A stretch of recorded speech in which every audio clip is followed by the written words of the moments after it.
What's up, guys? I already threw this into my favorite orange and blue, or orange and teal Blockbuster filter. See my previous video for information on how to do that. But I wanted to show you guys how to make very clean images using Snapseed and primarily using the healing tool. So this is going to be all pointers about that healing tool right here. So first of all, when I take photos, I try and look for patterns of threes.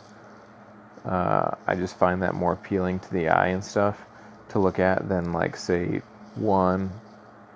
Sometimes one is good, but way more appealing than, say, 2 or 5. So 3s, 6s, 9s, I think those are always better to look at. So the best thing I can say is you want to try and find all those things in your image and just tap them. Make this little indicator the exact size that you need for stuff like this, and the healing tool works really well for this. Make sure you line it all up, get it all inside there, and then try and tap it right in the center. So sometimes it doesn't always work, you get little extra stuff here and there, but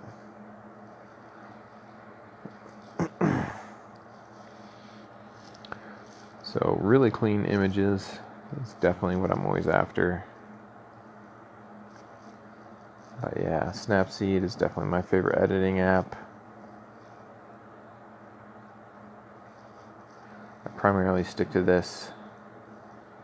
Maybe use one or two other things like Avery from Adobe. I've also used a lot. I really like the Pantone on Avery. I used that on for one of my recents. But yeah, so this can be really important if you do a lot of, like, your meals at lunchtime, your food photography, to clean up any crumbs. You always take the picture before you start eating the food. That should be obvious too. But yeah, in general, I like really clean images. I mean, sometimes if it's an entire cityscape, then yeah, I'm not going to clean up all the lights or all the side stuff.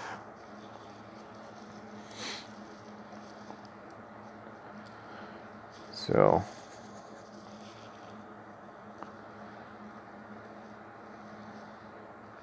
yeah, that's definitely the way to make this healing tool work best for you, is just try and get it all in one punch.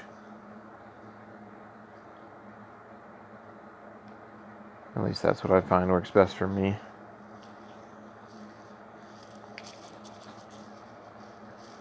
And yeah, I mean, I have totally removed light poles plenty of times in my photos. And maybe the whole way to punch it out like this doesn't always work like that for that one. So for these ones, I've always tried to make it like as small as possible. Yeah. And then touch them back up that way.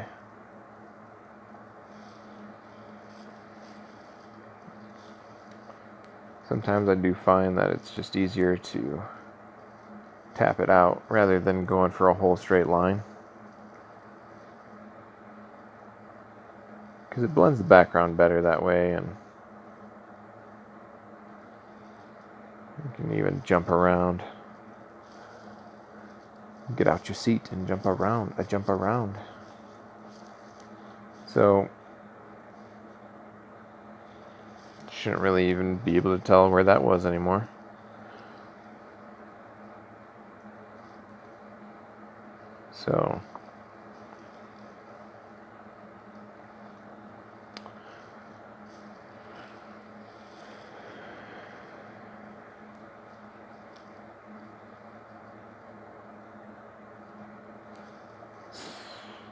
So that's pretty much how I like to make clean images using the healing tool.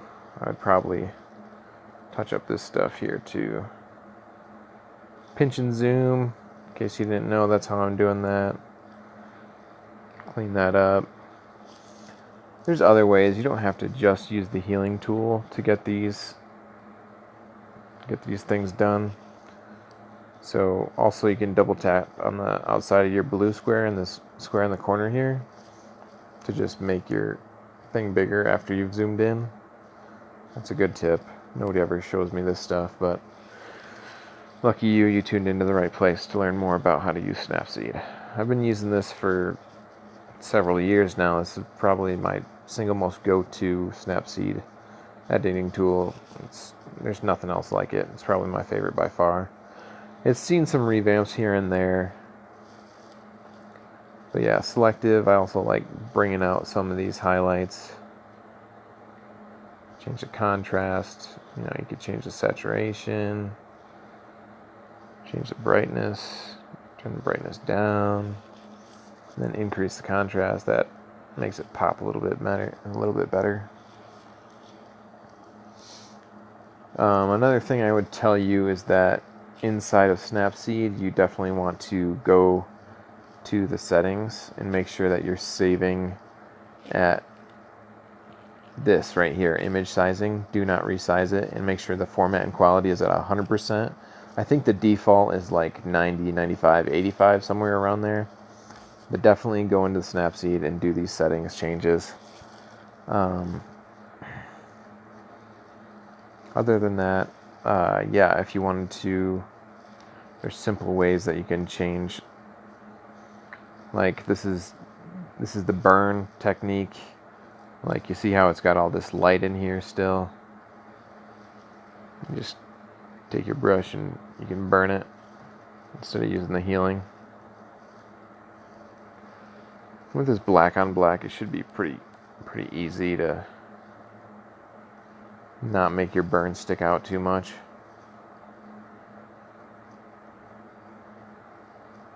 So yeah, I don't really like that, but that's what I was showing you. It has all these options. There, I just erased it. And honestly, you can't really tell very much. Hit the eye guy and he'll show you where you have erased or if you've got anything left. So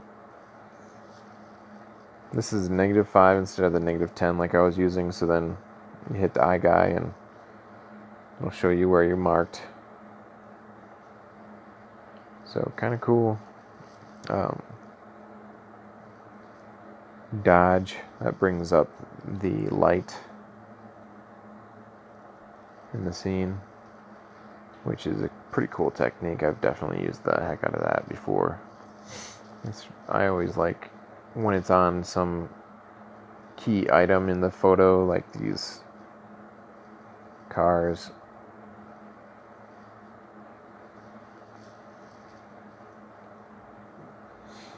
But yeah, it can be fun to play around with these, man. I definitely highly suggest you guys use Snapseed. I think it's probably the best free editing tool that's out there. So, see the difference when we go back. You swipe up and that's the original. Let go. Shows your edits.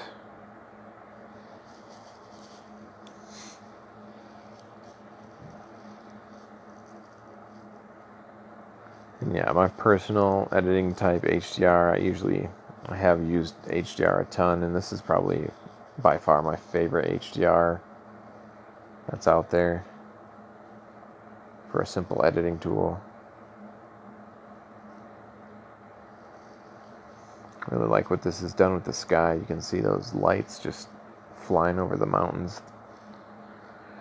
And that, yeah, it doesn't look so great. I'm not a big fan of over HDR, but okay, well, my opinion of over HDR is probably null and void because I over HDR everything compared to everybody else. But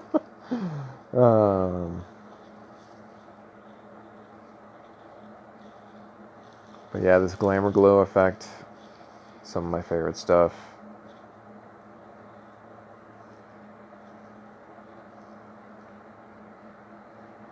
Tone down some of that saturation. Tone down some of that warmth. So yeah, pretty cool stuff. And then you can go to these stacks. You can undo your edits if you wanted to. So many different options in this. But yeah.